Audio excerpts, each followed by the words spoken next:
other thing. You got to really sort of immerse yourself in it, right? Well, you started directing stuff when you were doing rock videos, right? Well, that's how I started with videos, and now what I've been doing in between movies is doing some TV and some TV commercials. Yeah, what was that commercial you did for like Woolite or something? I did a Woolite commercial, and I've done some other ones since then. Now that seems odd. No, you know what? I've always Rob Zombie for Woolite. I've always heard that commercial directing is probably the best training for movie directing. That these are the guys. A story. These are guys who actually are on the cutting edge of the technology.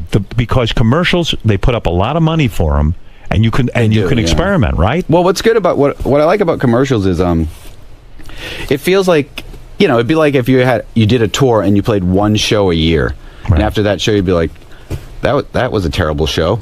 You need to do in a lot of shows. You kind of get in the groove, and at least the commercials, you feel like you keep your sort of directing chops up because you're there and you're working. Because sometimes if you haven't done a movie for 2 years, you walk on set and you feel like this is awkward. Where is this Woolite commercial? I want to see it. Well, I mean, did you do some sort of weird commercial, or was it like pretty weird? It was the thing with the commercials, they're not my ideas. They come to you. The ad agency has agonized over it for sometimes a year. Wow. And they bring you the boards.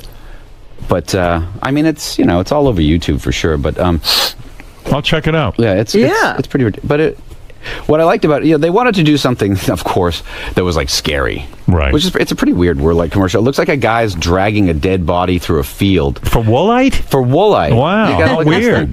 Was this an internet commercial? They didn't air it. No, it's still on TV. It was so successful then they're still running it. They've been running it for 2 years. I've seen it so much on television. Do you get paid every time they run it? Is it one of those? No, you don't. You get paid one shot deal. Yeah. Oh, what a shame. What a shame. So a person is dragging somebody? Dragging like what looks like a body bag through a field, in like this creepy field, and there's a spooky house and stuff. He looks like a serial killer, and then he starts pulling out laundry and torturing the laundry on these torture devices, and it's like, don't torture your clothes, use Woolite.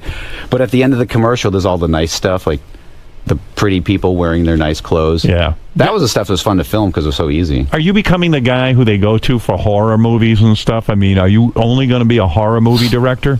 No, this movie I just did will be the last one that I do, I think. You're talking about the new movie, by the way, is called, hold on, Lords of Salem. Yeah, The Lords of Salem. Which opens nationwide this Friday. Were you, we've discussed this a million times, but were you upset that they put on the Munsters television show and they didn't tap you for that? Because no one is a bigger Munsters fan besides myself. Well, you and me, right? No, I never even crossed my mind. I figured, like, with TV shows, it's like... Did you watch the Munsters, the remake? I missed it because I was on tour, and I forgot to watch it. You never saw it? I never got to see it. I thought it was really good. Yeah, like, Robin didn't think it was good. But I loved it. I was unsure of it till that night at your house hanging out with Jerry. And he's so funny. Right. You got it. I got why they would cast him, because he's so funny. How big of a Munsters fan are you? If I was to ask you questions about the Munsters, do you think you could answer them? I don't know. I want to test you. I wore this for you today. Oh, yeah, you got the Herman Munster shirt. I love the Munster. But, let me see how good you are. I'm going to give you a test. I won't remember any of them. Let's see. There was a time where I was How many times have you watched the Munsters, the episodes? I don't know. I mean, I've been watching it over and over since I was a little kid, but I haven't watched it recently. Let me see how you do. I'm going to really test you now.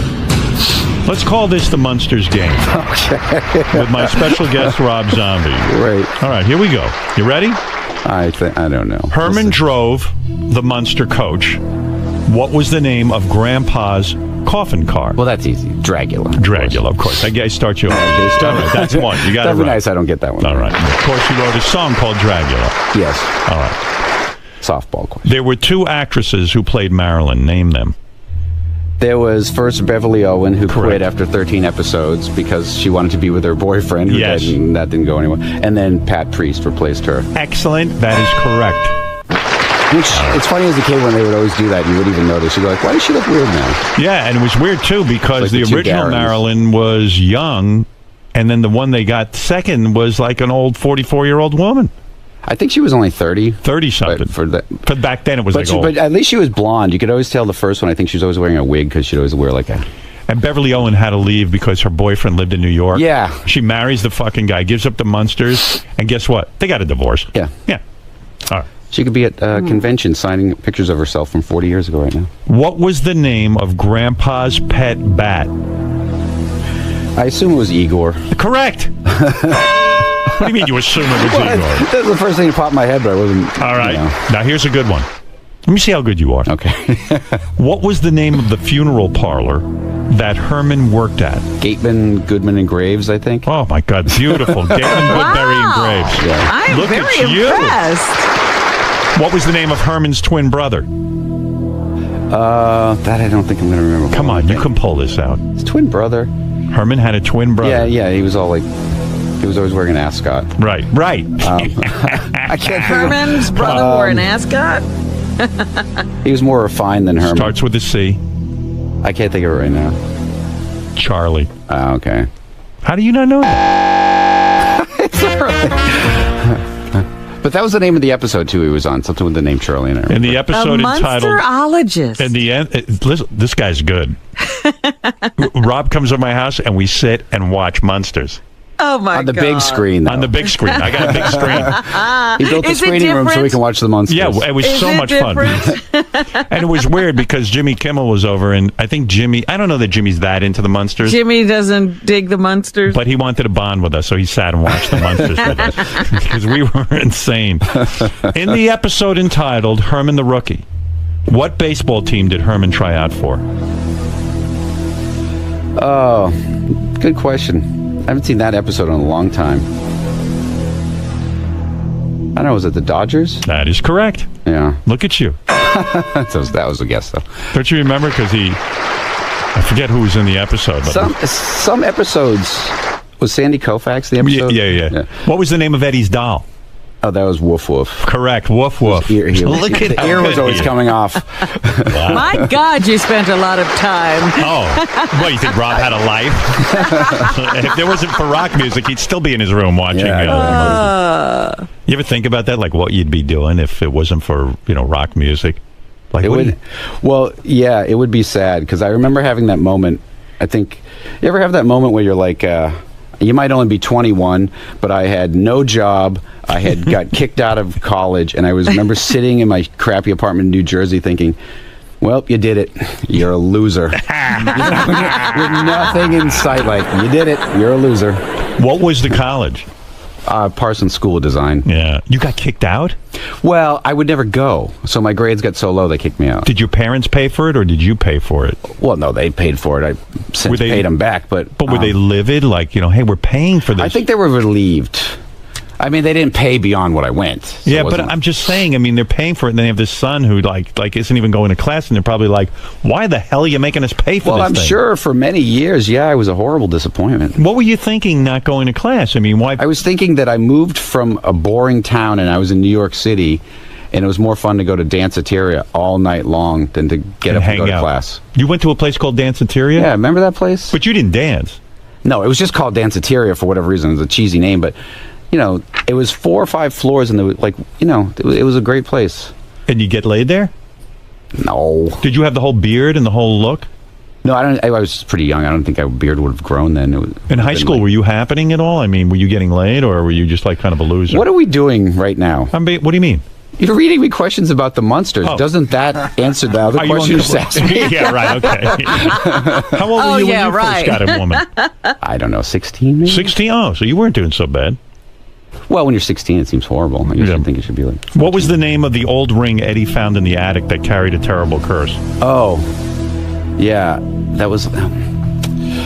This would be really incredible. Yeah, no, I think it's... I forget how they would say it. It's almost like Lugosi is like the word, but... Very good. But is that the word? It's an emerald. Different, I can't remember how they would... It was the... Emerald Lugosi? It was, it was the Fregosi. Fregosi, yeah. Very good. I'm going to give you that one. That was close. I think I was never quite sure what Grandpa was saying when he would say it. Herman, it's the Fregosi emerald. Yeah, like... okay, if you get this... You will be the greatest Munsters trivia I already got one wrong, so I'm not. Yeah, but this is a tough one. Very few people know this one. What was Herman's wife's name in the pilot? It was not Lily. Oh, yeah, and it wasn't... it was not Lily. It wasn't Yvonne DiCarlo either. No. It was... I got to replay that episode in my head because Happy Durman was the Eddie that they didn't use, who was horrible. That's right. That's right. A lot of the... And Yeah, what was her name? I'll give it to you. No, I'll think of it. All right, go ahead. Damn it. Phoebe. That's correct. Phoebe. Holy Who mackerel. played her? Who played her? I forget. I read this recently too. It's weird that it wasn't Lily. It wasn't. They had a hard time. They had a hard time getting Yvonne DiCarlo to do it. Well, yeah, I suppose there's a lot of attitude because I guess they considered her a movie star. Yeah. But, she didn't want to do TV. Meanwhile, it's the best thing ever happened to her. Yeah, exactly. All right, one last one, and that's it. Phoebe is awesome. I should probably stop there. Was it Joan Marshall that played you? I don't remember. Right. Who provided the primary voice for the Raven and the cuckoo clock that bugs her? Probably Mel Blanc. Right, exactly. Yeah. Okay, look at you. Look at that. Impressive, no? I thought those questions would be harder. That's why I was afraid of. Who was the band that came on the Munsters, remember? Standells. Right. Joe asked that from Mount Pleasant. Okay, Joe, there's your answer. Wow. Yeah, you should have directed the Munsters movie or something. I still want to see that TV show just to... Yeah, it was good. Did it seem like the Munsters, or was it just something... No, it was something cool, though. It was different. It was all right. So... Did you say Joan Marshall? You're right. Yeah, look at this guy. He's on fire. I'm telling you, when I watch the Munsters with him, it's a pure delight. Like, he's sitting there mouthing all the words, There's some great stuff in there, too, some bloopers. There's one scene, I can't remember what episode it was, where Herman's coming down the stairs and he's talking to Lily, and a crew guy wanders by in the background, and they didn't cut it. It's like just some guy in a white T-shirt walks by in the back. It's so funny. Yeah, See, that's why you can't recreate that. Yeah. Maybe not. The best one, remember the episode with Zombo? Zombo is the best episode ever. Louis Nye. Right. Yes. But like at the beginning of that episode when Eddie's sitting on the... I guess I did watch the Munsters a lot. Yeah. Beginning of the episode when Eddie's sitting on the front porch talking to his friends about Zombo. Right. Eddie must have learned everyone's lines because when the other kids are talking, he's mouthing the words to what they're saying through the whole thing. Don't you remember when we were watching Zombo together? Maybe that's what we're saying. Yeah, right. That's the Zombo is the best one. That's my favorite one. Because Eddie thought Zombo was a real guy, and then when he learns he isn't, he's completely destroyed. It's awesome. Anyway, so the new movie, Rob, we could do this all day. Maybe we should. Yeah, maybe we should do it all day. People like it. The new movie is called... Well, first of all, I should tell you the new CD is called Venomous Rat Regeneration Vendor, which is some name. I still fantasize. I screwed up so bad when we recorded Why together. do you always say that? You always say that. You know I did. You can be honest. I couldn't get the voice you wanted me to get. I should have sang it in my regular voice. Yeah. And I still feel... I need to get back in the studio and record that thing Are you going to properly. redo? We need to do an updated version of that. I need a remake on it. Because I can see from Twitter you want to get rid of it. No, I don't. Oh, then why is everyone always tweeting me? No. We got to keep that song. That song is always going to be the theme song. But we had a theme song contest, so people thought, you want to get rid of Rob saying it. But no, it was just something fun. I'll ignore all that. Yeah, no. That I thought it was out the window. But the new movie is called The Lords of Salem. Are you nervous about the box office here? You always say no, but I don't believe you. I think you are. I'm not, because this movie's a little different. Like the last couple movies I did, like the Halloween films, they were coming out on 4,000 screens, big wide release. This is a smaller release. So what does that mean? I mean, I have less to screens. I have to search around for it. Yeah, well, I mean, a little bit more. I mean, it won't be. It'll be. If you want to see it, you can find it, but it's not going to be every single theater you go to. But you made a statement. You said, hey, my movies are not for everyone, that I know that half the audience will like it and half the audience won't, and I don't care. You don't care. Well, you can't please everyone. I wouldn't know how to please everyone if I had to. Right. You don't do market research on these things? Well, no, because, I mean, we would not with this film, but with the other films, you do the test screening and you listen to it, but you can't... What can you derive from that? Did you write the script for Lords of Salem? Yeah. And what is this script? What is it about? In other words, it's a radio disc jockey, right? Yeah, it's like it's a show that's sort of like, the bad version of this show. So was I the inspiration for your movie? Is that what you're trying to tell me? Yes. Yeah, well, there's a character that's sort of like if you and Fred were one person. I see. Wow. We are one person. But actually inhabiting one body. So there's a character where so there's a disc jockey, and the disc jockey, becomes possessed by witches? Eventually, yes, because of her lineage back to something that happened in 1697, and your wife plays the disc jockey. Well, she's one of them. She's sort of the Robin. Robin, who laughs happily at everything that... Not everything, trust me. The two-headed Howard and Fred creature says, even when it's not funny. I see. Oh, how dare you? Yeah. No, in the movie. In the movie, not in real life. Yeah. He laughs only at funny things. Always funny in real life. That's it's right. just not in the movie. And so, your philosophy I like about this movie. You said corporate America wants everyone to like everything all the time. That their expectation is that businesses are like... When did I say all this important stuff? You said corporate America wants everyone to like everything. You must like all TV shows. You must like all products because that's how they make the most money. But the things that I've always loved, this is you talking, aren't the things that always make the most money. Well, of course, and you're right. I mean, the stuff that I love, I think there's a few things in life that made a fortune that everybody loves, like the Beatles. Right. That everyone goes, okay, it was hugely popular and amazing, but most of the time that's not the case. But do you think you say that because you're fearful that America will not love your film? You're saying it out of fear rather than confidence. No, I think I'm just being honest for a change, because you just realize, I think what happens after a while is you just realize, it becomes like, what are you chasing? Because I see people do that, like they just seem... not to name anybody, but after a certain age, you see someone, you go like, you're already the #1 box office star in the world. You have $1 billion. Why do you seem so miserable, paranoid? You seem miserable, and you seem so desperate to have everyone love you all the time. Yes. Who gives a shit? Well, if you truly feel that way, that's extremely healthy, because rather than sitting and creating art for the masses, you're sitting and creating art because you love it. And that's probably purest. I think the big thing that changed my mind on that was when I made the first Halloween movie, there was stuff about it I wasn't happy with. So it always bothered me. And then the movie came out, and it was #1, and it made a fortune and broke the box office records. And it didn't make me happy, because I was so hyper obsessed on what was wrong with the film in my mind, that I knew at that moment that will never matter to me. Do you think things were wrong with it because you were trying to make it commercially successful and you were trying to please all of your corporate masters? I think at that point, I don't remember, but it was just, I felt rushed. I felt there were too many cooks in the kitchen, like, you know how it becomes. So how much money did it cost to make Lords of Salem? Oh, this is a cheaper film. This was only like $2.5 million. $2.5 million bucks. Smaller. How can you make a movie for that these days? Tell me about it. Yeah, and so you made it for $2.5 million. So if the movie makes $20 million, you're hit a home run, right? Well, yeah, no, that's the thing. That's what's great about it too, where I don't have to worry, because it's gonna make money no matter what. Right. That's so I guess you can stop worrying once that factor comes out. Are other rock and roll people, particularly in the heavy metal genre, jealous of you because you have something more going on than just music? I don't think so. No. I do. I never noticed that. Why does this guy from Gwar give you a hard time? I don't know. He does. You know that. No, I don't know. He does. I don't know. I don't know anything about... He's always... I haven't thought about Gwar in a long time. Do you know these guys in Gwar? I don't think so. I mean, I remember I met some of them. I remember the first time I saw them was like, whatever, like a million years ago when I first heard of them. Did you like them? I thought it was a pretty crazy show. Right. I haven't seen them in 20 years, but...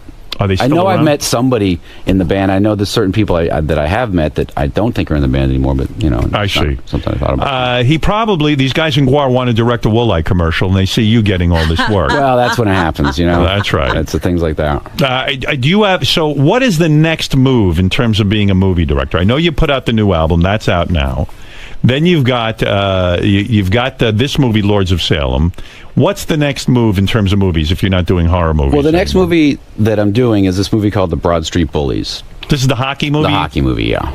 Who knew you do not look like a hockey fanatic. Well, What does he look like, Howard? He looks like Munsters a man who's a fan of the homeless. Rob, will you ever change your look? It's a look you have never changed. You always have the beard and mustache. You always have the long dreads. I don't know, maybe someday. You would never give it up. And why should you? Maybe as a director, you should have a different look. Yeah, maybe an ascot, like Charlie, Herman's brother. I should. Yeah. Does he have a monocle also? He did. He had a monocle. I believe you're right, yes. Right. I'm in a smoking jacket. Right. Seriously, is this a look that will always be you? I don't know. Do people ever say you've got to change your look? This is, it's just too long like this. No. I mean, maybe. But I think for what I do with music, it seems like I mean, I don't keep it. It just, your look is your look. It's just you. But after a while, it fits. It's just what you do. I mean, I think that's the one thing that's great about hard rock, metal, whatever. It's not trendy. I mean, the bands are just how they are. You don't expect them to change with the times. Are you sorry you're so heavily tattooed? No. You are not? I got that impression you were. I called you up. I was in Los Angeles. I was looking to get a Bianca tattoo because my dog had died. Yeah. And I called you. I figured, well, if anyone knows where to go for a tattoo, it would be you. And I called you and you were like, oh, man, I don't even know anymore. I'm not in that world. I haven't gotten a tattoo in a long time. But well, you have no room left. Well, I don't know. For me, for some weird reason, it seemed like each one I got as I got older, it hurt more. Right. Until I was like, this is miserable. But when I was younger, I didn't seem to care. But why does it seem so miserable? When you're nude, and I mean, you're heavily tattooed. Where is your chest tattooed? No, it's really just my arms. Just your arms. Yeah, that's it. A little bit on my chest, not much. When you're nude, do you ever look at yourself and say, my look would be much better if I wasn't so heavily tattooed? No, I actually think sometimes I'm so used to having my arms tattooed and having most of the people that are around me tattooed the same way, that when people's arms aren't tattooed, it actually looks kind of funny to me. Right. Because I mean, when you're in rock that and roll, that actually looks funny. It's true. When you're in rock and roll, everyone walking around on stage is heavily tattooed. Yeah. So when you see someone and their arms are bare, it looks like they have little baby arms. When you did it, though, it wasn't such a popular trend to get tattooed. I'm sure your family was quite disturbed because they probably thought you were like the tattooed man. I don't remember. I mean, I think at that point, I was probably still a horrible disappointment. Are your parents disappointed in you? No, I don't think so. Do you ever see them? Yeah, I see them all the time. I get the feeling like you don't have any, even when I started to ask you about high school and about your parents, I feel like you completely clam up. I do. Yeah, why? I clam up wisely on this show about anything that's real. Well, no, you don't. You just talked about the Munsters. What's more real than that? Yeah, I'm good with that subject. That I'll let Your parents still live in Jersey? No, they live in California. They live in California. And you go. Do you have siblings? I have one brother who lives in California. He lives in Burbank. Does he have the long beard and the tattoos and the hair? No, he has. He's got a normal job? No, he's in a band too. He has Billy Idol style hair. Yeah, I remember him. That's right. He wears an ascot, though, when he directs, doesn't he? Yeah. So I can't do that because it's I see. So, the new movie is Lords of Salem. Yes. It's got to make some money. Yes, it has to make some money. Right, it's a horror movie. But you got to look for it because it's not on every screen. Right, Robin. How will you find it, Robin? It's as they say, limited at the moment, and then they'll put on more screens. Oh, okay. Rob, any regrets in your career? I feel like when I was listening to Bradley Cooper in here explaining Silver Linings Playbook, trying to explain to you that this is a real movie, Howard. It's just on limited screens at this point. Right. And Rob, are there any regrets in your life? Are you happy with your life? Are you happy with everything you've done? Yeah, I'm fine. You're fine. I have nothing to complain about. Is being a rock star the greatest career a man can have? I think it must be, yeah. It has to be, awesome. Right? Is it an amazing feeling when you're up on stage and it's great. I mean, I think it's truthfully more fun now than ever. Because when you're young, it seems like you find like everything, you complain about everything, everything's a problem, the band can't stand each other, and as every year that goes by, it becomes more fun and great, Still happy not having children, you and your wife? Yes, that I'm very happy about. You don't like kids? It's fine if there's someone else's kids. Right. For a limited amount of time. Right, you just could not handle it. If your wife said to you tomorrow, I need to have children. I don't think I can handle it. You would say, look, that's it. Get the fuck out of the house. Yeah, kids, it's like after 5 minutes, I'm like, that was great, I'm done. That was really good. You ran up and down the hall 3 times, and it was funny, and I'm good. Because you're a creative guy. You're not bored. You're not looking for something to do, right? You're busy. I don't know anyone who has kids that's happy about it. Everyone I know who has kids does everything in their power to push them off onto somebody else all day long. I see a lot of that myself. I don't know anyone who spends every waking. I mean, it's funny. I mean, when I was a kid, it seemed like I must have drove my mother up the wall. Like you were always around mom. Now it's like mom's a stranger. And now look at you. I mean, what good did it do her having kids? Right, you left her. Right. After all that. What a waste of time. That's what I feel sometimes, though. I think back and go, wow, it must have really been. Where were you when you saw a kid smash his head from the balcony, jumped off the balcony? Was it at one of your shows? Well, that happens a lot. People jump from the balcony? It seems like it's a little less common, but like back in the 90s, it seemed like people weren't really thinking. People were committing suicide, or they were just sort of No, they were just. I think there was a moment when I don't know. I the time frame I can't remember, but the sort of like mosh pit, all that stage diving stuff, which was always sort of like a punk rock small club sort of thing. Yeah. And people start to think they're invincible. Which is okay, because you're jumping off the stage at CBGB's, which is about 1.5 feet high. Right. And what's the worst thing you're going to do is nothing. Right. And then suddenly you move it to an arena level, and you're jumping off a stage that's 8 feet high or off the balcony, and, it's brutal. Yeah. You saw a kid split his head open, right? Yeah, well, because they don't realize that. Well, they get on stage sometimes. This doesn't really happen anymore. It seems like this has died down. But, you try to make that jump from the stage over the barricade into the front row. And it's pretty far sometimes. Yeah. And they forget that they got to clear the monitors, and they're not really getting a good jump. Yeah. So, it gets pretty ugly sometimes. Yeah. Do you ever warn the kids at the beginning, don't jump, don't make that kind of mistake? No, because with most things, saying to someone, don't jump, is like saying, please try to jump. Was it a true story, Rob? I can't tell if you were joking about this or not, but I do want the true answer. That you once claimed to smoke crack with Ozzy Osbourne and Rick James. Were you joking? Of course I was joking. What do you mean, of course? Why would you joke about something like that? the story because was I was on VH1, I think, and I thought it would be funny to talk. But when there was a picture of me and Rick James. The guy asked me, there was a picture of me, Rick James, and Ozzy. Right. At something. I think we're at the Grammy Museum or some broadcasting museum, some party. Clearly, at something like that, and the guy asked me about it. So I just thought the truth was incredibly boring, so I just...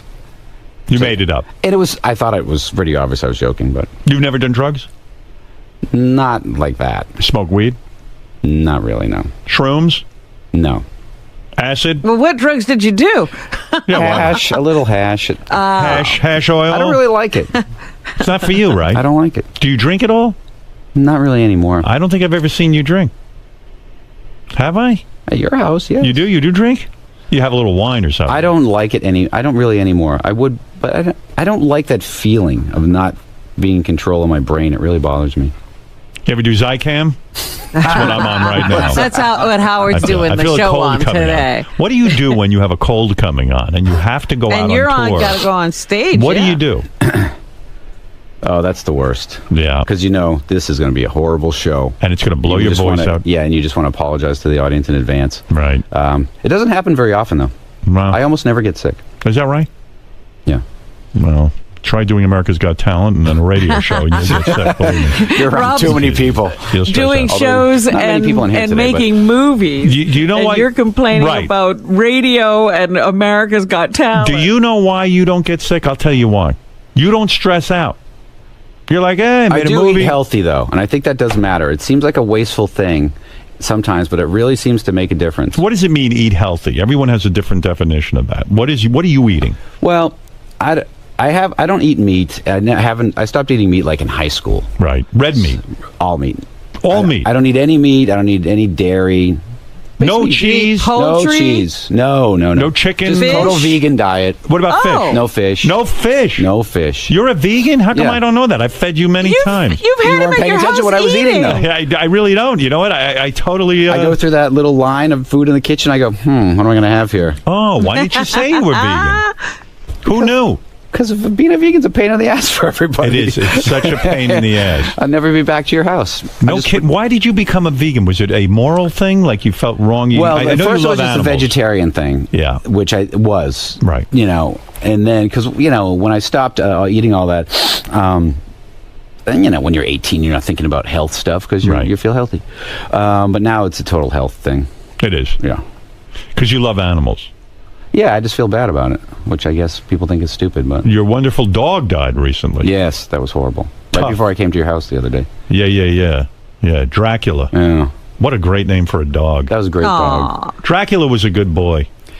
Yeah, it really sucks, as you know, because it's like when you get a good pet, sometimes you don't. Sometimes you get a pet and they're crazy. Who's an asshole, right? Yeah. And you spend, and you can't wait for them to every year goes by. Like, is this animal ever gonna not be insane? And the answer is no. And I was very moved by how upset you were because I got upset when my dog died, Bianca, and well, recently it was almost at the exact same time. It was almost like a month later. And the two of us were commiserating that we missed our dogs. Yeah, which unfortunately was when Jimmy was having his party. Yeah, it was a real bummer.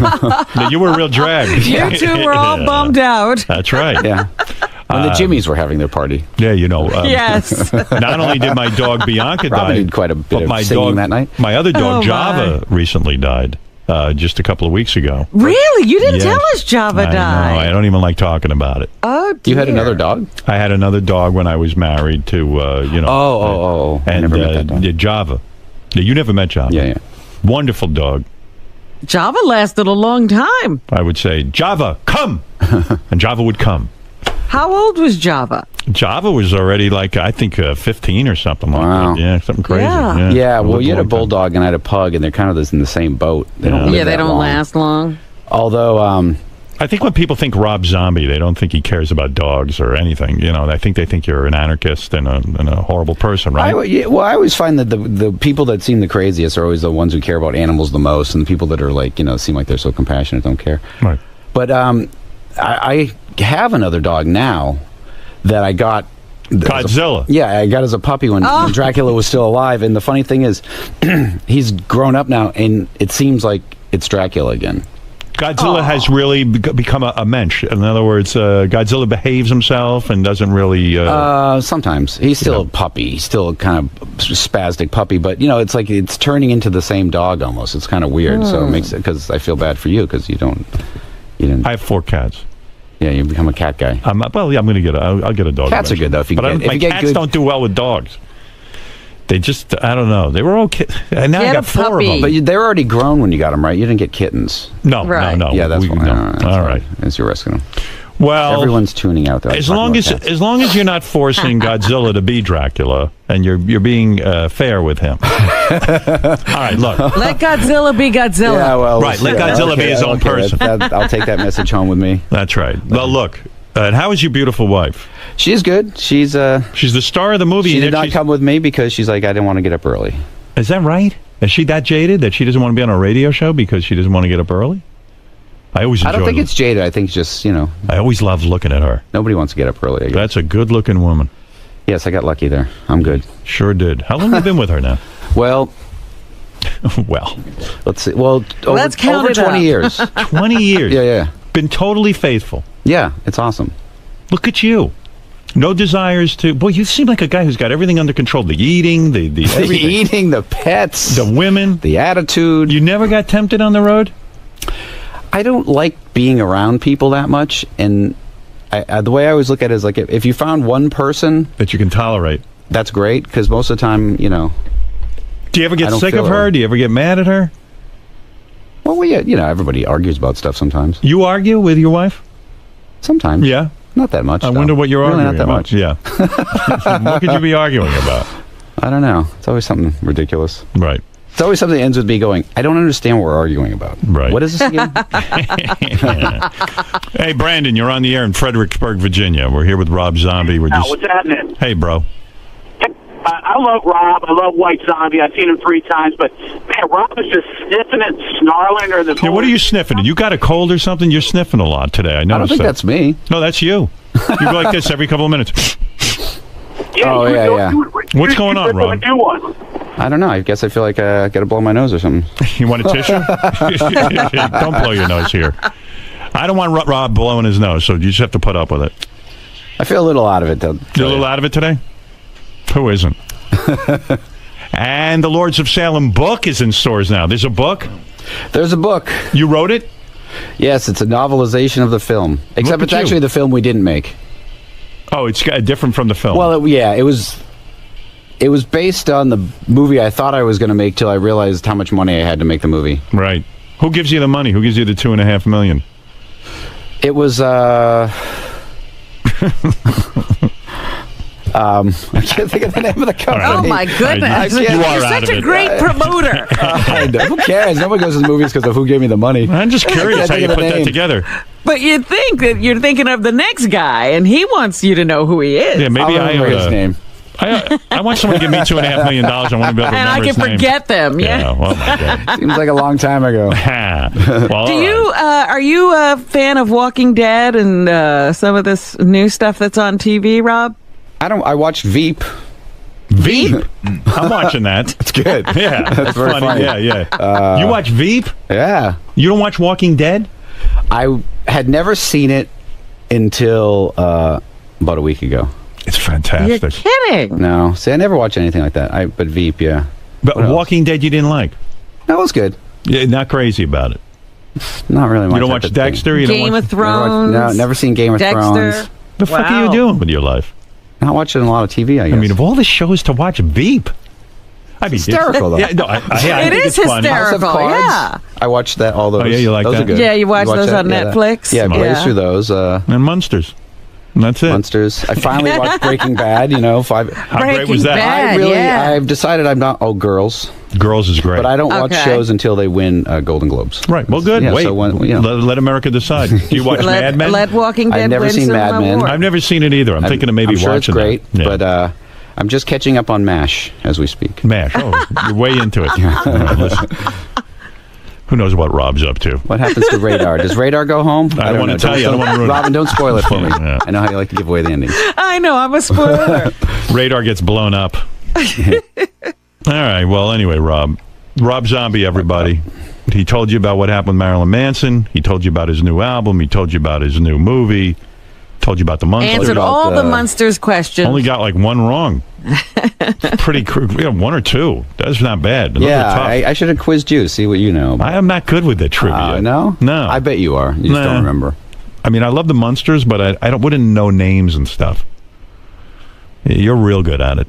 All right. Well, anyway. who played Herman's boss at the parlor? Oh, right. I know. Wait, I know his name. He was also on Leave It to Beaver, that guy. Wasn't he? He was on everything. What was that guy's name? He's bald, right? No, he had some hair. He was, now I remember. He had With the very famous sons. He does? Yeah. Who is it? John Carradine. Oh, right. John Carradine. John I was thinking of somebody else. I was thinking of somebody else, too. Were you thinking of the guy that played Mel Cooley? Yeah, Mel Cooley. Oh, yeah, that guy. Well, who played the doctor, Herman's doctor, who couldn't see real well?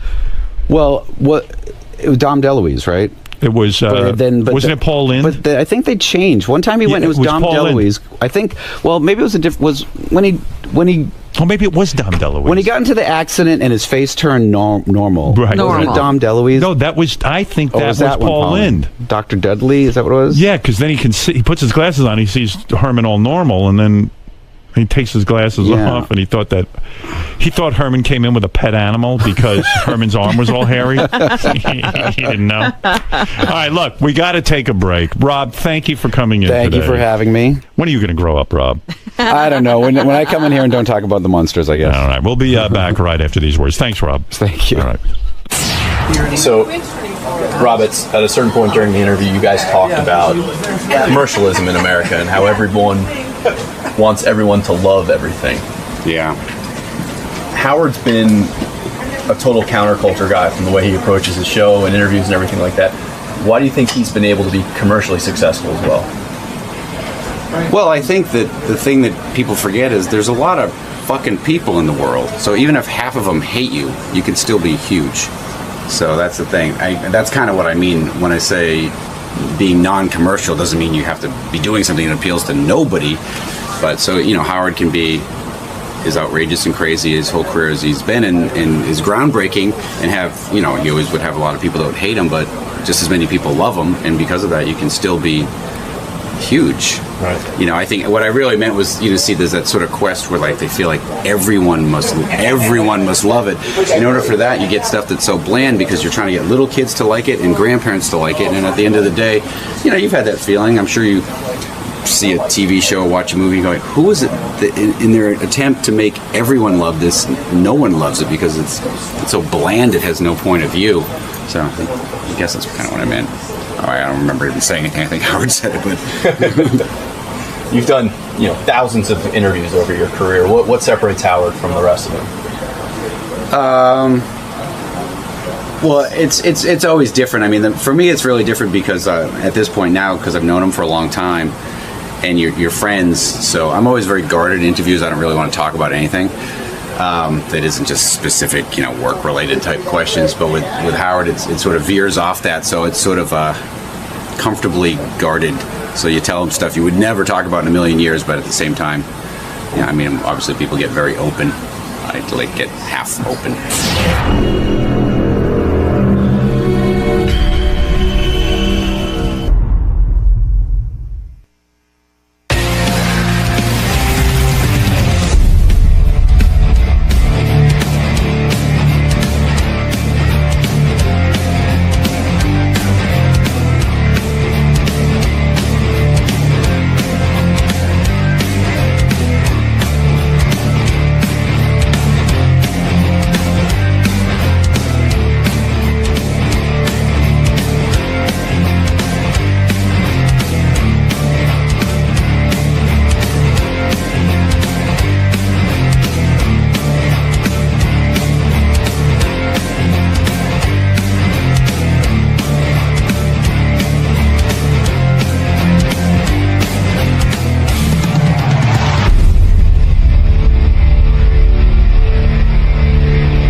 that intern got fired. The kid at the NTSB, National Transportation Safety Board, who okayed those names that ended up on TV of the Asian pilots, he's been fired. I'm surprised. Yeah. Usually there's no responsibility taken. No repercussions. What were those names again? That the 4 pilots' names were like Something Wong. We Too Low. Big Dick Fuck or something. Holy fuck. Holy fuck. So Something Wong. Something Wong. Big Bang Boom or something. Yeah, Bing Ding. Wu-Tang Clan. Boom Ding. Boom Ding Twat. Ow. So the kid lost his internship. His boss, Dick Hertz, fired him, according to our sources. I was hoping for sure that like Richard and Sal were behind that holy fook. And I was just hoping... Or at least Captain Jenks. Right. We don't even know. No one's taking credit for that one. But I know it was my guys, which is why they're all fired. Although they've pulled off some good ones. There was one they did where they did the birthday announcements, and they just had one name after another in the birthday announcement. Hey, Richard and Sal, how do you guys put that together, by the way? I'm sure people would like to know. Like how do you get all those names out? I mean, that's a fucking home run. Norm S. Cock. Dix Erect. Loose cunt. Can you give us some insight on how you arrange that? We have a list. We're always thinking of them. So do you keep that in a computer or do you have that in a book? I have it on my phone, like a list. Right. Like it's like, list. Hey, as soon as you hear an auction, you go to that list. Yeah, like one that we've been trying to get off that we haven't got off yet, but we're still working on is T. Nanal. T-Nanal. Yeah, T-Nanal. T-Nanal. Like T-E-E and then Nanal. Yeah. And why don't you just put T.Nanal? Like we've tried that too, yeah. But they catch it somehow. But well, T.I. could be good, like a Japanese kind of Asian name. T-Nanal. But then they might call that person Thai Nanal, yeah. Oh. That's pretty good. That's pretty good, though, even when they screw it up. Like hand job is still funny. Hand job. Because you know what. Han job. You were asking if people use it. My parents still use it all the time in Kansas. Really? Yeah. That's how I kind of knew it. Grew up pranking people like somebody that. Somebody legitimately uses it. Yeah. What has your dad sold on Swap and Shop? They get a lot of Taco Tico coupons. But how do you get a break on a Taco Tico coupon? Because if you get a $25 coupon, it's still $25. Do they charge you less for a 20? Like you get $30 worth of food for like 25. Oh, really? Yeah. Oh, wow. Mm-hmm. But then they got to spend tune in. But then you got to spend the gas to go get it. So you got to go. You mean they don't mail it to you? No, you have to go pick it up. So I don't know if it's worth it. You should ask Richard about when him and his buddy used to make phony phone calls, and they got called down to the program director's office as kids, and he threatened to arrest them. What program? You had a program director? No. They were making phony phone calls, so the radio station called him in. You're kidding? At the tradio, and you went? Local tradio. You were doing this as a kid? Yeah. I didn't go, but my friend did because he was scared. Did you explain to the program director that this is going to be your future job? That you're just in prep? If he only knew where I am now. But it's funny because my friend snuck in a recorder, and we still have tape of this program director yelling at my friend. Oh, yeah? Oh, it's funny. So wait a second. You made a phony phone call. How'd they get your number? Bunch of them. They didn't have those tracking devices back then. My buddy started bragging around town that we were messing with Tradio. And word got back to the program, and then he called you guys down to the radio station? Yeah, he called all of our parents. And you had to go? I didn't go. Your friend went? My friend did, And what did the program director do? He goes, he just yells at my friend. He goes, "Do you know this Richard Christie character?" But Howard, the guy recorded all of this. He put a recorder in his pocket. Wow, your friend recorded it. Yeah. Wow. Yeah. It's funny. And you have the tape? Yeah, we could never play it because the guy... Did you get permission? Yeah. The guy's still pissed about it to this day. Is that right? Can we pay the guy? Because I would do anything to play that. We could ask him. Yeah. Like you still know where the guy is and everything? Oh, yeah. He's still the PD there? Yeah. Wow. Is that a permanent job? It's like the post office. Holy mackerel. Yep. Oh, please, sir, let us play that. He yelled. Maybe at you a guys? personal call from you, Howard, would get it. I'm going to do it. I'll do anything to play that on the air. A bunch of kids getting yelled at. But so he was alone in the office, and the kid had the brains, your friend, to like record. Mm-hmm. I'm going to hire him, your friend. Nobody's listening to these shows. That's what's so great about it. Well, that's why it was easy to get to when we were kids, too. It's like, you can have your way with them. Yeah. I tell you, dirty names are always like, I'm in tears when I hear funny, dirty names like that. Me too. Like those, the Asiana pilots, when I first saw that video, I was crying. I was going to fire you guys for it not being you. How do you know it's not us? I don't know, but because I know you'd take credit for it. Yeah, we probably would. It'd be great if Richard got called down to the National Transportation Safety Board and to testify, and had the tape recorder in his pocket. Got yelled at by those guys.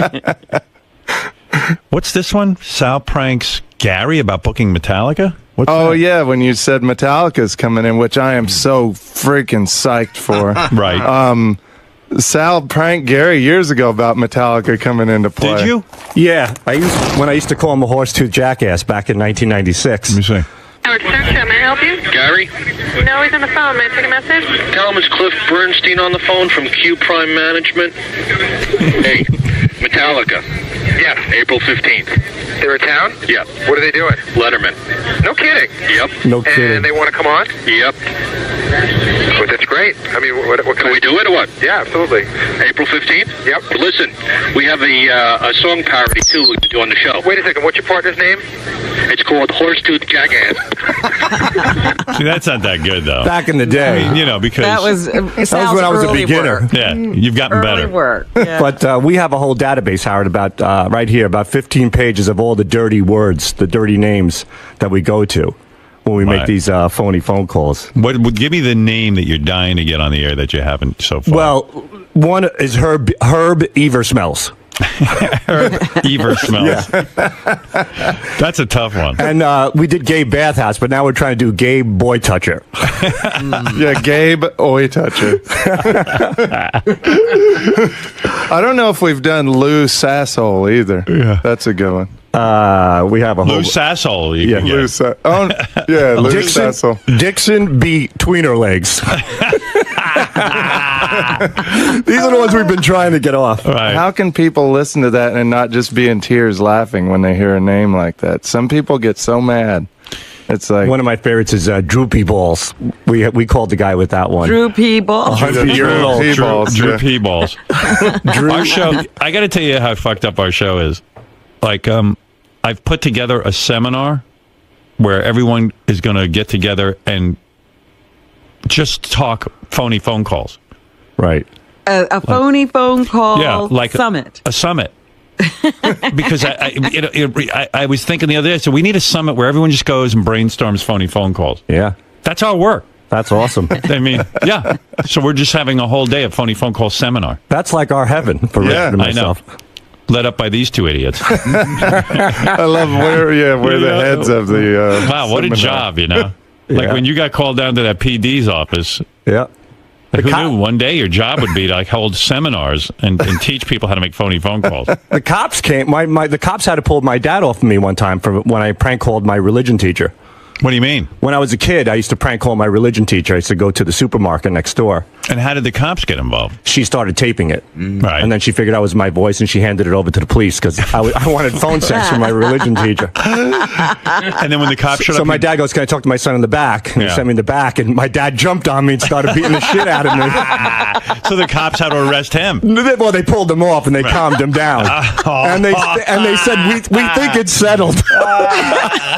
It's enough punishment. Yeah. Your father beat the shit out of you. Oh, God. Oh, that's so great.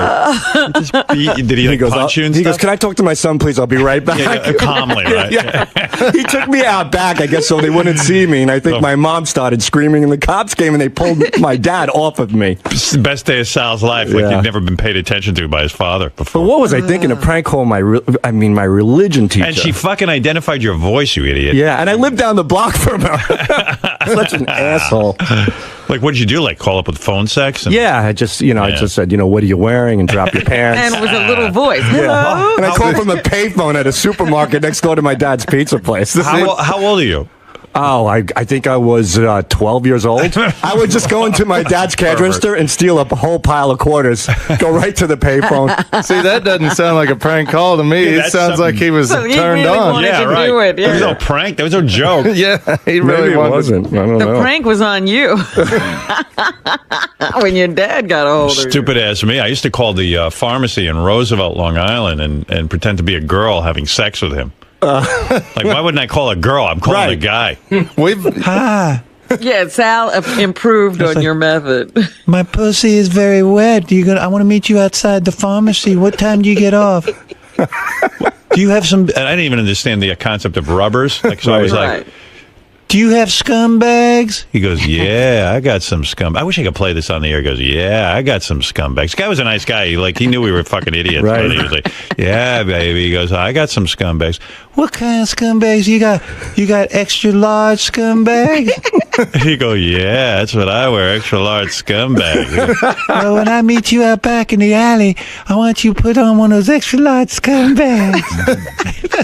Well, we're going to take audio of you just doing that now and call pharmacy. Yeah, here's some more lines. I'll wild track for you. Okay. Yeah. God. Oh yeah, when I get a hold of you, I'm gonna take your penis with that extra large scumbag and really work it over.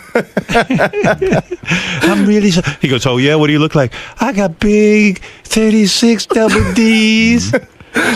Even though I was a kid, I think I was describing Robin. See in the future. Yeah. That's great. Yeah. Howard, there was a mental health clinic one time that I called. Yeah. And I said, my dad had a pizza place that burnt down 15 years ago. Right. And now he's having flashbacks because my mom died in the pizza place, but he's back on the bottle. He was an alcoholic. Right. And he thinks he's in the pizza place, but he's at home. It's already too complicated. Well, she said, let me speak to your dad. So what I did was I conference called the mental health clinic to my dad's real pizza place. And they got on with so your my dad gets on. She goes, sir, where are you? He goes, I'm at the pizza place. She goes, not anymore. The pizza place burnt down. He goes, are you fucking crazy? She goes, your son's upstairs, you're downstairs. And he goes, lady, it's a pizza place. She goes, no, your wife died in the pizza place 15 years ago. Then I would call up a sewer place saying that the toilets are all backed up, and I'd conference call them to my dad. I was like, sir, what's the problem? I was like, what problem? Because there's shit all over the bathroom. He goes, what the fuck are you talking about? I would do this to my dad all the time. That's how funny. That's like, my friend Neil Drake? Yes. He was friends with that guy, Big Al. They both owned stereo stores at the time. Right. And all day, Neil would get guys calling up, like sales guys, trying to sell him shit. He'd conference call Big Al, and he'd conference them over to them, and they would think he would line it up so that he would tell them, this guy really wants to buy stuff. But, you don't let him off the phone. And it would go on all fucking day. That's great. Yeah. When they started that conference calling thing, it was a boost to the phony phone call business. Mm-hmm. I was working for Bell Telephone at the time. I was selling 800 numbers to local businesses. And then the conference call came out. And all I did was call Chinese restaurants and conference call them together. That's how we got Chinese confusion. Right. I would call pizza places all day, conference call them together. So you put your 10,000 hours in before you got this job. Oh, yeah. For sure. Right. He just thought he was supposed to be a stockbroker. Yeah. I don't know. Kids today, they don't take the phony phone call art as seriously as we all did, right? It's the caller ID. Well, you know what it is? They all text now, these little fucking punks. Yeah. Back then, all we had was the telephone. Mm-hmm. Yeah. And no caller ID. Giant Wallensack recorder. Yeah. Yeah. My dad used to get pranked, and he'd just leave the phone off the hook, and that would really screw somebody up. Yeah. Because you used to not be able to hang up if the other person didn't hang up. Yeah. Right, your line was still live. Yeah, and my buddies got busted by my dad because then their parents would come home and they'd be like, why is Richard's dad on the line? Yeah, by the way, if you're getting prank called, you probably 90% of the time, it's some asshole you know. Right. Well, we get tips from fans. It's great. They're like, hey, my dad gets real mad on the phone. Here's his number. Call him. Yeah. One girl gave us dad. One girl, this guy had a yogurt shop, a gyro shop. Right. She's got to call him. He's crazy. It a gyro? Gyro. What is that? Gyro or gyro? I say gyro. Gyro. What? How do you say it, Robin? Gyro. Yeah, gyro. I say gyro. Get over here. Get over here. Yeah. Do you also say Dali? What, for Dolly? For deli. For deli. Oh, yeah. I can't say falafel. Falafel. Yeah, that's it. I always say Go ahead. Yeah, so you were no, saying. this lady, so it was a friend of ours, and this guy had a gyro shop. Right. And he's like the soup Nazi. Call him up, so Rich and I couldn't wait. We prank called him. We drove him crazy. Right. So then we asked her, can you go to him and get the consent for us? You know, that's how it works when we get to. She went in there. He flipped the fuck out. She's banned from the store. It was her favorite place. It was out in L.A. Hear it? No, we can't play it. The guy flipped out. Yeah. She goes, not only did he say no, I'm banned from the store. What a dick. Yeah, total douche. Something we used to do when we were kids, when we call like the local radio station too, is we'd get all the other DJs worked up and get them to apologize for something on the air the next day. We'd call up and say, hey, is Jim around? And he was a DJ from the morning radio. And they go, no, he's not here right now. And you go, well, he borrowed a bunch of porno movies from me. Can you have him call me? And then the next day, Jim would go on the air and he goes, I just want to make it clear, I do not watch porno movies. And we just waited for the Big apology. Yeah. Oh, it's so much fun. Boys, we could reminisce about your phony phone call history all day. Yes. Well, this really is the greatest job ever. We're so lucky to be able to do this. It's what a awesome. walk down memory lane with Sal and Richard. Who knew that they were doing this from young time? An entire idiotic history. Yeah. A totally meaningless life. Involving the cops, Robin. Right. And your dad. I just love the image of him beating the shit out of him. I know, and them having to pull him off. Excuse me, officers. May I talk to my son privately in a calm and relaxed manner? That's exactly how we did it. Yeah, right. The cops goes, well, I think everything's settled here. Yeah, this boy has suffered enough. Oh, God. Maybe we better investigate. It sounds like there's a bit of noise back there in the pizza We better parlor. stop this. I'm so proud of my son. He's been calling a woman down the street and sexually harassing her. Fucking idiot. Like, oh, my son. All I want is a son that I can raise in my own image. They played the tape for him because I denied it. Oh, God. What does your dad think now that this is your living? Funny phone calls are funny until it's your own kid. I remember my kids one time called Dial a Mattress, and I freaked out on them. Oh, yeah. I was like, no, you don't make phony phone calls. You leave that up to professionals. In the hands of an unprofessional, this is dangerous. Your children, and that's my sponsor. You stop it now. I'll put my foot down. I love when they threaten to, like on trading, when they threaten to call the cops. What can you possibly say to the police officer? Meanwhile, the phone we call from, it's this high-tech, like they got these awesome phones for us when we came to Sirius. Yeah. It's some high-tech thing that sends out a signal that blocks any kind of caller ID. So there's no way they have our caller ID. And you'd be thrilled if they did. They keep saying, we have your caller ID. And I'm like, they're waiting for you to call. Right. Yeah, we wouldn't mind if they called us at all. Huge erection. Huge erection. Well, that's another one we've tried, like huge erection. Right. Yeah. Yeah. You've gotten that on, right? I can't remember. That one we didn't get, no. We've done we got so Dixie many Wrecked. Dixie Wrecked. Yeah. That Dixie, we just heard, R-E-C-T, last name. Dixie Wrecked. Yeah. Like, how can you get cunt lips on there? Just can't. No, yeah. Connie Lingus. That one I think we got off as well. Connie Lingus. Yeah. Well, that's an old one. All right, boys. Cocksucker. Cocksucker. 100 years old today, the cocksucker. You never got that on. No, that's on our list. Yeah, but you can't get that on because no one's going to fall for cocks. Well, you'd be surprised. You got curly pubes. Hey, yeah, curly that's the guy said pubes. And curly pubes is crazy. So maybe he'd say hairy cunt lips. Harry anything is good. All right, get out of here. Get back to work. Why are you in here not making phony phone calls? Get back to that dungeon I put you in. We'll get right on it. All right. I'm not paying you here to sit on the air. Sometimes you got to crack the whip on those two. What's the matter, Ronnie? Nothing. I was told I had to come down and bail out the wrap-up show. You don't have to do anything. That's what I was told. Bail out the wrap-up That's show? right. Me and Jason have to bail out the wrap-up show. So you saved the segment last week, and now you're saving the wrap-up show today. Right. You know, I just wanted to grab this show by the balls and just run with it. Yeah. Now, Ronnie, is that what you were trying to say, or were you trying a different expression, or do you use that expression a lot? What? You see, you were explaining how you saved the show last week, and you said you took the situation. I was explaining how I saved the show? Yeah, that segment with the hottest chick, biggest fan. I just said the girl was upset. I didn't say I was saving the show. So, but you said that you grabbed it by the balls and took care of things. That's what I said? That's your quote. Okay, so that's what I said. Did you mean to say something else? No. You didn't mean to say grab the bull by the horns? No. Okay. I know what I was saying. I'm not stupid.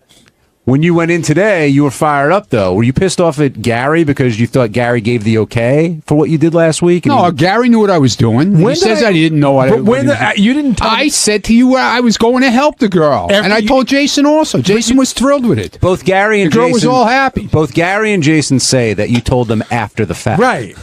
You didn't come in and say, hey, Gary. No, I said to Jason, while it was going on, I'm helping the girl out because of the outfit. Yeah, I mean, you grabbed me in the hall. Right. And by the way, as it was going on. I think it's great. I think you helped, make a good segment. So I'm not coming down on you at all. But the timeline was you stopped me in the hall and said, "Hey, listen, this girl had an extra dress. I told the other one to put it on." So as it was going on.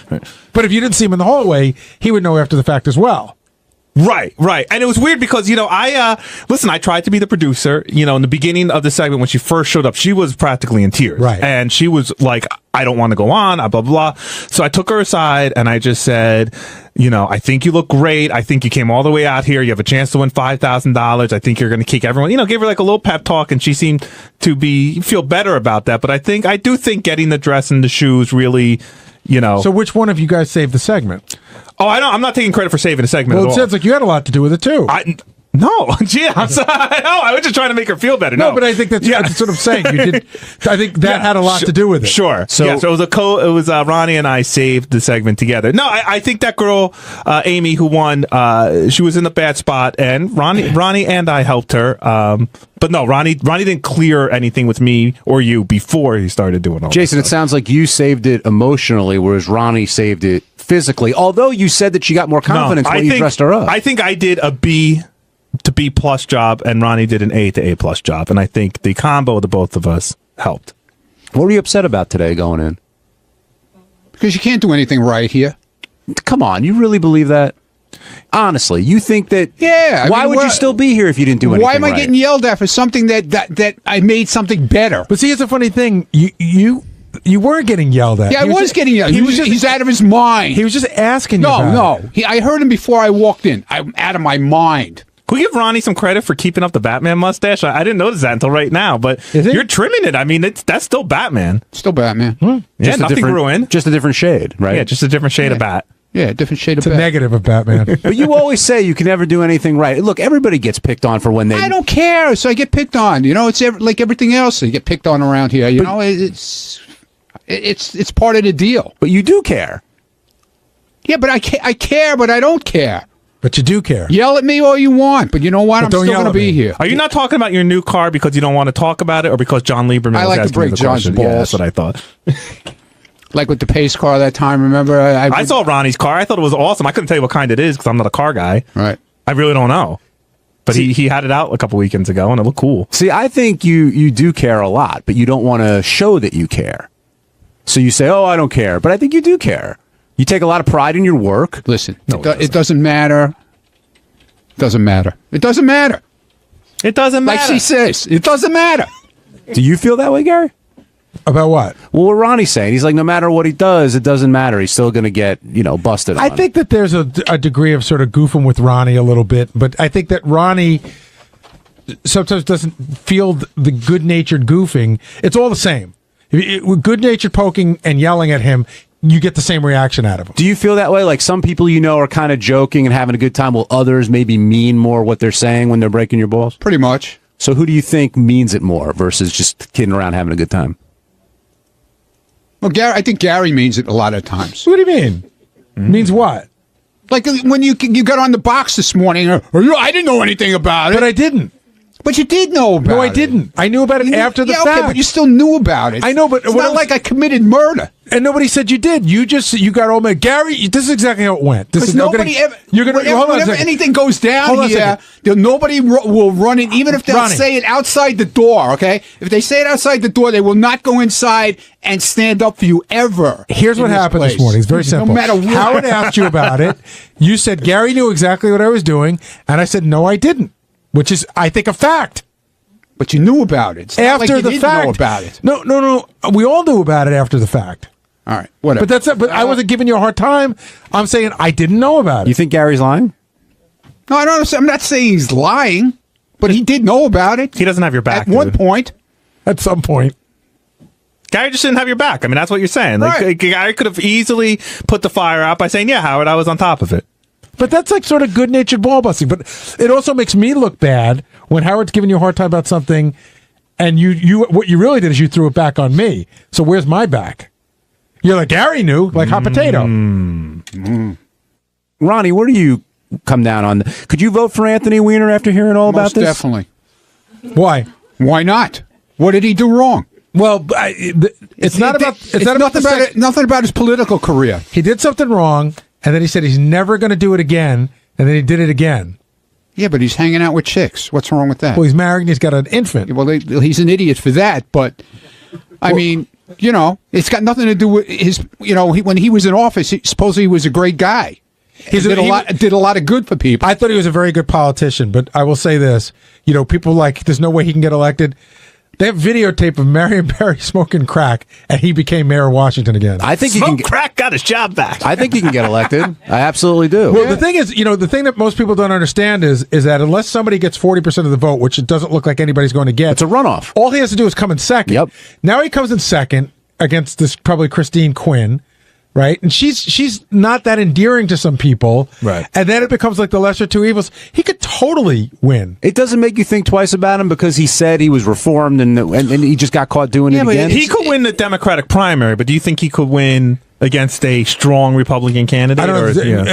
No, but I don't think there is a strong Republican candidate. What were you going to say, Ronnie? No, I said, like I said before. I mean, it's got nothing to do with his political stuff that he does, and he's been a good guy as far as that. So elect the goddamn guy. I have a different take. And first of all, all these people telling him to drop out. I mean, run or don't run. Yes. It's a free country. It's people to decide. But it was weird that I would have voted for him regardless of his sexting past. But there is something about this compulsion that scares me. Like it's almost like, you ever watch those Dateline to Catch a Predators? Yeah. And you ever see the guys that show up twice?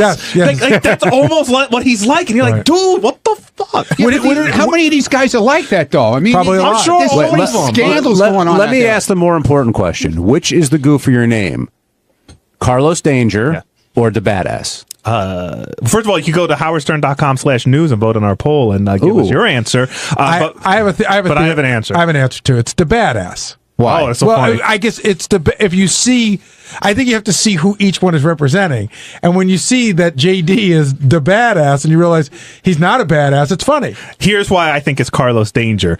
The Badass came up with that in high school. And all right, you got to give someone a little slide for being a 16-year-old kid. But still using it well after high school. Well, look, as someone who still uses my stupid IM from high school, I understand it's hard to shake that stuff. But Carlos Danger, from everything I could tell, is new. Like, that's the name he came up with after he got caught the first time. That's a sexting name. So to be a 30, 40-year-old guy, politician, coming up with the name Carlos Danger to try and trick a 20-year-old girl in Indiana, I just think that is the creepiest name of them all. Ronnie, where do you stand on this? Yeah, but it's not. Is he meeting these girls and fucking them or whatever? No, we're just talking names. We're just talking They're names. having phone sex now. Okay. But she's 22. She's an adult. So what? She still hasn't done anything. That's not the issue. He hasn't raped. No one's accusing him of raping. Yeah, no one's accusing him of anything. It's a lack of judgment. Did you hear the teacher? The teacher had a great thing. She said, if I did what you did, I'd be fired. So why am I supposed to vote for you? Like, it's not illegal to invite only female interns to your parties. It's just wrong. Hey, stop it now. Do you ever have an online name or anything like that? If you had one, what would it be? No, I don't know. I don't have any online names. Well, he's a Scores man or the Gray Ghost. Ricky man. The Gray Ghost. The Gray Ghost? Yeah, that was my old CB handle. We'll go with that. On Tuesday's wrap-up show, Matthew Berry stopped by to talk about his time in the studio and if he destroyed our fantasy football league. And then the conversation turns to Sydney Leathers. Yes, Anthony Weiner's sexting pal spilled everything, and we couldn't stop talking about it. Take a look.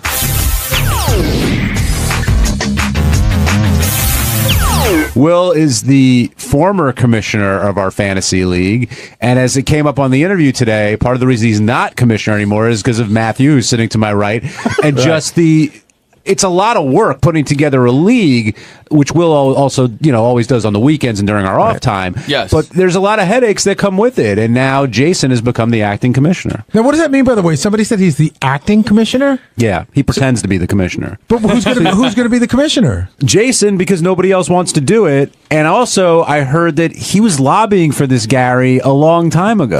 I got a note this morning that said the same thing, that he'd been lobbying for this since last November. So, yeah, it's not an enviable position. It's true that he's an asshole. It is the worst job in fantasy. So I'll just say, I think Will did a good job as commissioner. I said that privately in emails to him, to the league. You did say that. I'll say that on the air, too. I think he did a good job. It was just one particular... Well, no, there was one particular thing that, I needled him a little bit. I was a little bit of a jerk, and I think it was a little bit of a mosquito, and then he came back at me with a nuclear bomb. I think the reaction was stronger from Will. What, go fuck yourself, basically? Yes, right. I don't know if that's a nuclear bomb. Well, because I was sending a private note to Will. I sent a private note to Will saying, hey, I don't understand this. And then you sent a league-wide email basically saying, fuck you. It was the third time you brought up the same issue. And again, because you weren't happy with the way that it had gone down for you. I just didn't understand it. Right. Because I didn't understand it. That's the thing. I didn't understand the rule. And I'm just like, so... I felt that you were intentionally not understanding. No. I just clearly did not understand. And I'm like, well, I would have done A if I'd known this, but how I understood it, so I did B.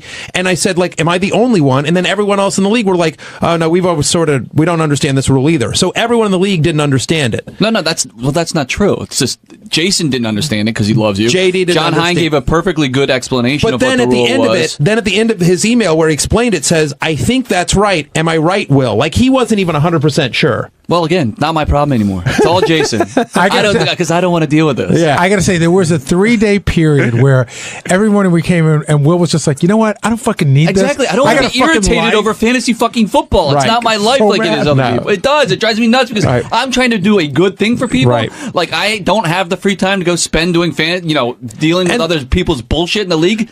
Deal with it. I don't care. I don't want to. That's a good point. I think one of the things that sort of got under Will's skin there is it's taking time away from his kid, away from his wife, right? And I mean, so no, it's family time. You're doing it on family time.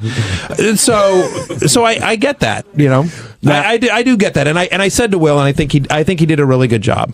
As irritated as Will is right now, and I'm not that irritated. We know he's an angry guy. Yes. This pales in comparison to the anger that we all had to suffer from JD, who's all upset about this possible punishment for a league. We have to have a punishment for the last place loser. We don't. No. The odds of you finishing last in four times in a row. No. Well, first of all, if we had it to a certain Mr. Hines way, it would go retroactive, so I get punished 3 times again. And retroactive. Yeah. But I don't want a punishment. I think. What if you have to skip lunch? What? Shut up. JD, get out your fucking dumb jokes. If the punishment were you got thrown out of the league, is there not another league you could go play with that'd be fun? Yeah, sure, but this is the work league. I gotta watch all you assholes talk about it in front of me, and it's not fun. By the way, I didn't say the last place team needed to be punished. I said whoever wins the league gets to. That's already your assumption. Right. I was assuming the winner gets to throw out of the league whoever they want. That was the one I tried to float. That's the Cousin Sal League. That's what it is. It's 11 members, and the winner of the league gets to kick one guy out for 1 year. I'm all for a punishment. But I don't think that should be the punishment because I want something we can constantly goof on. Like if JD or I myself, get goofed on enough. I don't need to add one more. If JD or myself aren't playing next year, it's just kind of like weird. Right. Whereas if one of us had to get a tattoo, then that's like a constant source of. We were talking about this yesterday. Would you go a shaved head? Yes, I'm practically there anyway. Would you go not a permanent tattoo, but a 3-month henna tattoo that like on your arm of something super gay? Yes, I would. I would not happily do it, but I would still join the league JD, if that was the punishment. If I like, I know what I would do. By the way, if I won, oh my god, I would totally put a giant tattoo of Teen Mom on his back, on JD's back. Brody Jenner. You would hate that, right? I would do it. Yeah, and I would hate you. No, Gary, you're missing it. It's got to be Teen Mom making out with Jared. That's the tattoo on the back, or right Brody, there, or making out with Brody Jenner. Right. But then I floated a joke. How about you tattoo this conversation on my fucking back? I cracked a joke in the email yesterday, and I didn't realize how creepy it was because Brandano didn't understand it. I said, the loser has to get breast implants, and I remember the guy who lost a bet. Oh yeah, yes. And got he won it, but he said he would bet to get breast implants. He did that on purpose. The bet was to get breast implants for a year, and he liked them so much. I think he ended up keeping them. That's it. He kept them. Yeah. Supposedly he ended up getting more action with the breasts than he ever had before because I don't think he was that attractive a guy, and then there were all these women that were sort of interested in it. And I'm an ugly guy with breasts, and it gets me nowhere. What are you going to do? But like, it doesn't have to be that extreme. Like in the book, there's a bunch of punishments of various leagues. There's a league where everyone gets to throw tomatoes at the guy for a minute. That's like, awesome. Just for 1 minute, like everyone in the league just throws tomatoes at the loser. The one I mentioned on the air today, where the loser has to dress up as a lion and they all chase him with paintball guns, which I think is very funny. Gary, I got one. Okay, loser has to be videotaped in the Robo Spanker for Howard TV. So you gotta ass out in the Robo Spanker, minute and a half. No, not good enough for Howard TV. It's just like it's not fun enough. And Howard views all this as what, a complete waste of time, juvenile, stupid, waste of time, waste of his time for what we could be doing for him. Yeah, Matthew, you tried to get him to sign on, and he wanted no part of it. He wanted no part of it. I think he did somewhat understand the concept. I think before he didn't get it at all. And I think after the segment, he now at least with like the Fantasy Bachelor talk. And that was the scary part. Stuff. That's when he got it. When you said Fantasy Bachelor, oh, I get it. That I understand. Sure. Right. So I think he understood, and I think he gets the sort of male bonding of it and the camaraderie of it. But he definitely had a raised eyebrow. If at 10 you're like a hardcore fantasy fanatic and a 0 you hate it, and Howard was a 0 this morning, maybe he's at a 2 now. Maybe or a 1. We moved the needle a little bit for him. 0.5. Can we get some work out of the way? By the way, all the stuff I put out there. So 10 teams or 12 teams for our league. I got 4 no votes on the expanding the league so far. I'm another one. No, you were one of the 4 original. 10 is fine. 10 is fine. All right, so 10. Okay. Do we want to go to points per PPR league? Anyone? No, I can't. Listen, I'm the fantasy guy, and even I'm like, as a Howard Stern fan, I'm like, they don't care about this. Yeah, I know, but I'm just trying to get this off. But the wrap-up show audience does. This is what happens when Jason takes control. No on the PPR league. Yeah, now you got your commissioner. You got your dream over there, Barry. Trying to get this all acting, the world of Jason. Commissioner. You should take line 7 because apparently not everybody is into fantasy football. Joe, welcome to the wrap-up show. Hey, thanks for taking my call, guys. Who's doing the crying there about being commissioner? Is that Jason? No, Will. Will was whining about it. Listen, if you guys I've been doing commissioner for over 15 years.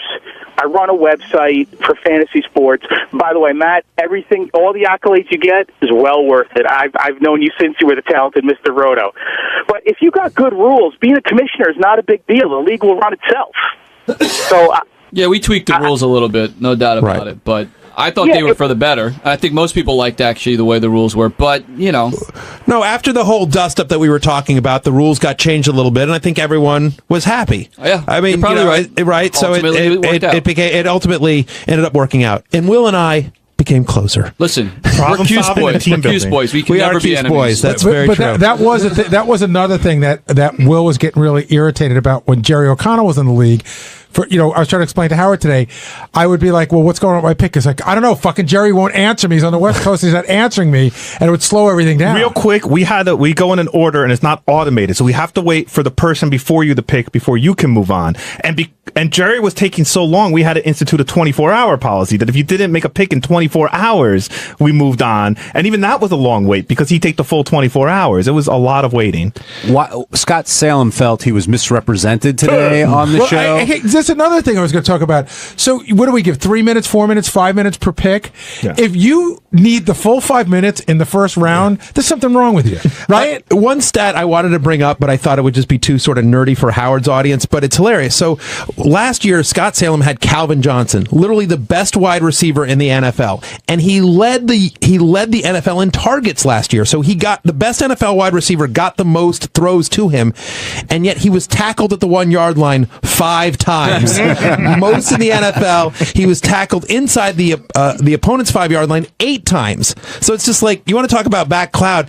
He got more targets last year than the year before, and yet he went from 16 touchdowns to 5. Didn't they take away a touchdown from him too? A very controversial call where they said it wasn't a completion of a catch or something like that. That was 2 years ago. That was 2 years ago against the Bears. But yeah, I mean, I wanted to do that stat because I thought it was a perfect Scott the Engineer stat, but I figured that would I think he had glaze Chris over. Johnson too the year like that. He kind of shit the bed when that whole thing started. He's totally the black cloud. Do you think that we all have bad players, or that we just notice Scots because they're Scots? I think part of it is noticing Scots because they're Scots, but part of it, the thing that drives me crazy is exactly what you brought up. You know, as fun as the draft is, it can get long. And when you're taking the full 5 minutes, 3 minutes every single time, and then you make a shitty pick on top of it, it's like you want to kill yourself. Well, and the other thing is that Jason always elbows me, is Scott comes with this thing of papers, which gets out of order after the first time he looks at them. So you're like, hey, it's time to pick a tight end. And you see, pick a paper. He picks one up, he walks to the board, wrong piece of paper, puts it down, goes back. A lot of right. Sometimes he'll put down the paper. He'll put down the paper. You'll go up to the stickers and you'll forget your player when you're searching through the stickers. Not true. And you have to go back to. And then Scott can't see, so he goes through every pile of stickers. Yeah, the thing that drives me nuts with him is his research starts when he goes on the clock. Right. He's not like prepping when other people are going. Well, Scott explained that. He's too busy working on the show. That's right. To start. That's funny because he looked like he was staring at the wall. The league has voted you most valuable douchebag for that time. Thank you very much. Throwing the entire league under the bus. Maybe after the 10th round, I slow down a little on my picks. The first, Scott, it's just not true. It's not true. You're slow. Not on the first. All right, half a round. Well, this brings up a good thing, which as long as we have 90 seconds, and I use all of it. Whatever we have. I'm allowed that time. I don't go over the time limit. I'm too busy eating pizza that he brings or White Castle, whatever Jason It's like brings. when you're watching the NFL draft and the team you know they're going to take, and they take all the time just for the sake of taking. Like the worst thing is when the team with the top draft pick uses the full 15 minutes. You had 9 months to fucking think about this. So I do. There's in the book. There's actually a whole thing called That Guy. Like, don't be that guy. And there's a couple of them where Scott is literally that guy. It's one of those things. Well, if you don't like me, then wait till this year. Bring it on. I'm all for it. But here's what I was going to say is since we have a lot of the league here, one of the issues is draft day. And so last year we did the draft at a conference room here at Sirius. And so I would suggest, because draft day is such a great moment, let's do this somewhere. Let's do this somewhere fun. I don't care. I don't care where it is, whether it's a bar, whether it's a restaurant, call up Lonnie. I don't know, whatever you guys want to do. Have some, do it. Let's do it somewhere fun. Make a big event. And if you want, invite the public because they'll see what we're talking about with Scott. We're talking about all of this. Don't worry. We're talking about all of this. Now that Howard has seen this world and Matthew's opened his eyes, do you think he's changed his attitude at all towards fantasy sports and fantasy football? I think he thinks it's stupid, but he very much enjoyed watching us all fight like Lord of the Flies. Yes. Didn't you think for a second he was just going to say the league has to go away? Yeah, he almost immediately did. I absolutely thought that could happen today. So, Matthew, you did a good job. JD, you got accused of overthinking things. And overeating. Do you feel that you overthink not just the fantasy draft, but life in general? Are you overthinking too much? Yeah, a little bit. What are you pointing to? ICP walking through the hallways. I was the one that brought that up, and my feeling is that what JD does draft-wise, I think happens in his own life, which is he just gets in his own way too much. I honestly think a lot of times JD's his own worst enemy. Oh, I agree with that. But you did win the league once, so you should feel that you can do it. You know what, again. John? All right, okay. Are you letting me have my victory now? Because every time I bring it up, you're like, I gave you that victory. What are you talking about? You're such an asshole. He beat me that year. So how did he give it to you? How did you give it to him? Well, I gave him LaDainian Tomlinson and a couple other guys, but in a trade that favored him. I think. No. I gave you LaDainian Tomlinson. You gave me Steven Jackson. Oh, right. I gave you Steven Jackson. And something else. Well, anyway, but kidding aside, you won the league, so that means you can do it. Yeah, well, I'd like to do it again, but it doesn't help when you lose 3 times in a row, and I got you nagging in my ear like, I gave you that victory. Well, I did. But you have to block it out. You just have to have the confidence. You're like, I've won this league before. I can win it again. There's no way I'm losing last place 4 years in a row. You should be all in on this punishment. No. And you should be, I'm all in on this punishment. I'm going to do everything possible to make sure John Hein gets this punishment. What's the punishment? We have to figure that out, Benji. And you would be great to come up with what this is. We have to figure out what the last place you have to should fuck do. me, JD. One last question. How difficult is it to lose 4 years in a row? It's It's almost statistically impossible. It's almost as hard as it is to win 4 years in a row, right? To win. I think it's harder to lose to finish last 3 years in a row than it is to win 3 years in a row. I actually think that's harder to do. Wow. All right, let's move on to another fantasy, if you will, with Sydney Leathers coming in today. And this one, Gary, I don't know. There was mixed reaction to her in terms of, is she making the most of the moment? And was she a victim here, or is she taking advantage of the situation? This is my personal opinion on it. She's not a victim. She's totally taking advantage of the moment. So what? She came in and she told us everything. And, listen, if he's going to do that shit and expect that no one's going to talk about it, then he's out of his mind. And I have been sort of supportive. I'm like, let the people vote, live and let live. If they don't like him, whatever, he's a good politician. But when you start to hear the transcripts and then you start to hear her talking, it's very obvious, by the way. I think somebody in the office said it. This is a compulsion. Yeah. Like, this is beyond just a horny guy. Because of the coming 5 times, because of the multiple... Well, because he can't stop doing it when he knows that continuing to do is going to wreck what he loves to do besides doing this, because of how involved he is with her. And I do believe that by the end of in 6 months, we're going to find out that he was coming 15 times a day with 3 different chicks. Robin asked a great question. Sorry, Jason. Robin asked a great question, which was, in his mind, is this his way of having a little fun, but not cheating? Like, does this not cross the line? Probably, but it doesn't cross his line. Does it cross your line?